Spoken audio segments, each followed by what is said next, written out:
Hello ಸ್ನೇಹಿತರೆ, ಗೃಹಲಕ್ಷ್ಮಿ ಯೋಜನೆಯ ಅಪ್ಡೇಟ್ಗೆ ನಿಮ್ಗೆ ಸ್ವಾಗತ ಸುಸ್ವಾಗತ. ನಿಮ್ಮ ಒಂದು ಗೃಹಲಕ್ಷ್ಮಿ ಯೋಜನೆಯ 3ನೇ ಕಂತಿನ ಹಣದ ಬಗ್ಗೆ ಲಕ್ಷ್ಮಿ ಹೆಬ್ಬಾಳ್ಕರ್ ಅವರು ಒಂದು ಸ್ಪಷ್ಟನೆ ಆದ್ರೆ ಕೊಟ್ಟಿದ್ದಾರೆ. ಯಾಕಂದ್ರೆ ಸಾಕಷ್ಟು ದಿನದಿಂದ ನೀವು ವೇಟ್ ಮಾಡ್ತಾನೆ ಇದ್ದೀರಾ, 3ನೇ ಕಂತಿನ ಹಣ ಯಾವಾಗ ಬರುತ್ತೆ ಅಂತ. 3ನೇ ಕಂತಿನ ಹಣ ಅಂದ್ರೆ ಯಾವ ತಿಂಗಳದಂತ ನಿಮ್ಗೂ ಗೊತ್ತು, ಅಕ್ಟೋಬರ್ ತಿಂಗಳದು. ಈಗ ಇದು ಯಾವ ತಿಂಗಳು? ನವೆಂಬರ್ ತಿಂಗಳು. ಇವತ್ತು ನವೆಂಬರ್ 14. ಆದ್ರೆ ಇನ್ನು 3ನೇ ಕಂತಿನ ಹಣ ಯಾರಿಗೂ ಜಮಾ ಆಗಿಲ್ಲ. ಇದರ ಬಗ್ಗೆ ಒಂದು ಮೀಡಿಯಾದವರು ಕೇಳಿದಾಗ ಲಕ್ಷ್ಮಿ ಹೆಬ್ಬಾಳ್ಕರ್ ಅವರು ಒಂದು ಸ್ಪಷ್ಟನೆ ಆದ್ರೆ ಕೊಟ್ಟಿದ್ದಾರೆ. ಅವ್ರು ಏನ್ ಹೇಳಿದ್ದಾರೆ ಏನು ಅನ್ನುವಂತಹ ಸಂಪೂರ್ಣವಾದ ಮಾಹಿತಿ ವಿಡಿಯೋದಲ್ಲಿ ತಿಳಿಸ್ಕೊಡ್ತೀನಿ. ಎಲ್ಲರೂ ವಿಡಿಯೋ ಕೊನೆವರೆಗೂ ನೋಡಕ್ ಟ್ರೈ ಮಾಡಿ. ಅದಕ್ಕೆ ಮುಂಚೆ ಯಾರ ಚಾನಲ್ ಅನ್ನು ಸಬ್ಸ್ಕ್ರೈಬ್ ಮಾಡ್ಕೊಂಡಿಲ್ಲ ಸಬ್ಸ್ಕ್ರೈಬ್ ಮಾಡ್ಕೊಂಬಿಡಿ. ಮತ್ತೆ ವಿಡಿಯೋಗೆ ಒಂದು ಲೈಕ್ ಆದ್ರೆ ಕೊಡಿ.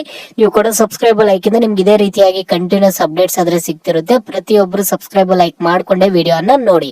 ಈಗಾಗಲೇ ಯಾರು ಸಬ್ಸ್ಕ್ರೈಬ್ ಲೈಕ್ ಮಾಡಿದ್ರು ಎಲ್ಲರಿಗೂ ನನ್ನ ಒಂದು ಹೃದಯಪೂರ್ವಕ ಧನ್ಯವಾದಗಳು. ನೋಡಿ, ಈಗ ಲಕ್ಷ್ಮಿ ಹೆಬ್ಬಾಳ್ಕರ್ ಅವರು 3ನೇ ಕಂತಿನ ಹಣದ ಬಗ್ಗೆ ಏನೊಂದು ಸ್ಪಷ್ಟನೆ ಆದ್ರೆ ಕೊಟ್ಟಿದ್ದಾರೆ ಅಂದ್ರೆ, ಈಗ ಸ್ವಲ್ಪ ಲೇಟ್ ಆಗಿದೆ, ಅದು ನಮಗೂ ಗೊತ್ತಿದೆ. ಯಾಕಂದ್ರೆ ಕೆಲವೊಂದು ಟೆಕ್ನಿಕಲ್ ಇಶ್ಯೂಸ್ ಇಂದ ಸ್ವಲ್ಪ ಲೇಟ್ ಆದ್ರೆ ಆಗಿದೆ ಅಮೌಂಟ್ ಬರೋದು. ಆದರೆ ಈಗ 3ನೇ ಕಂತಿನ ಹಣ ಬಂದ್ಬಿಟ್ಟು 15ನೇ ತಾರೀಕಿಂದ 20ನೇ ತಾರೀಕು ಒಳಗಡೆ ಕೊಡ್ತೀವಿ ಅಂತ ಹೇಳಿದ್ವಲ್ಲ.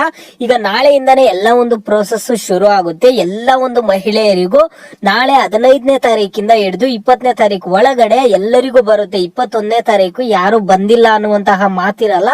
ಎಲ್ಲರಿಗೂ ಯಾರ ದಾಖಲೆಗಳು ಎಲ್ಲ ಕರೆಕ್ಟ್ ಆಗಿದಾವೋ ಎಲ್ಲರಿಗೂ 15ನೇ ತಾರೀಕಿಂದ 20ನೇ ತಾರೀಕು ಒಳಗಡೆ ಅವರ ಒಂದು ಹಣ ಬಂದು ಜಮಾ ಆಗುತ್ತೆ ಅಂತ ಒಂದು ಸ್ಪಷ್ಟನೆ ಆದ್ರೆ ಕೊಟ್ಟಿದ್ದಾರೆ. ನಾಳೆಯಿಂದಾನೇ ಎಲ್ಲರಿಗೂ ಒಂದು ಹಣ ಬರಕ್ಕೆ ಸ್ಟಾರ್ಟ್ ಆಗುತ್ತೆ. ಹಂತವಾಗಿ ಎಲ್ಲ ಜಿಲ್ಲೆಗಳ ಮಹಿಳೆಯರಿಗೂ 20ನೇ ತಾರೀಕು ಒಳಗಡೆ ಅವರ ಒಂದು ಹಣ ಆದ್ರೆ ಅವರ ಖಾತೆಗಳಿಗೆ ಜಮಾ ಆಗುತ್ತೆ ಅನ್ನುವಂತಹ ಮಾಹಿತಿ ಆದ್ರೆ ಈಗ ಸದ್ಯಕ್ಕೆ ಲಕ್ಷ್ಮಿ ಹೆಬ್ಬಾಳ್ಕರ್ ಅವರು ತಿಳಿಸ್ಕೊಟ್ಟಿದ್ದಾರೆ.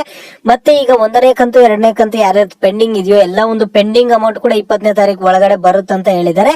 ಈಗಾಗಲೇ ದೀಪಾವಳಿ ಹಬ್ಬಕ್ಕೆ ಸಾಕಷ್ಟು ಜನ ಮಹಿಳೆಯರಿಗೆ ಪೆಂಡಿಂಗ್ ಇರುವಂತಹ 1ನೇ ಕಂತು 2ನೇ ಕಂತು ಹಣ ಕೂಡ ಬಂದಿದೆ. ಮತ್ತೆ 3ನೇ ಕಂತು ಹಣ ಕೂಡ ಒಂದು 2% ಮಹಿಳೆಯರಿಗಾದ್ರೆ ಬಂದಿದೆ.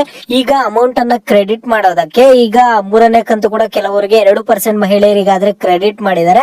ಅವ್ರೀಗ ಒಂದು ಹಣ ಹೋಗ್ತಿದ್ಯಾ ಇಲ್ವಾ ಅಂತ ಟೆಸ್ಟ್ ಮಾಡ್ತಾರಲ್ಲ, ಆ ರೀತಿಯಾಗಿ 2% ಮಹಿಳೆಯರಿಗಾದ್ರೆ ಹಣ ಬಂದು ಆಲ್ರೆಡಿ ಜಮಾ ಆಗಿದೆ.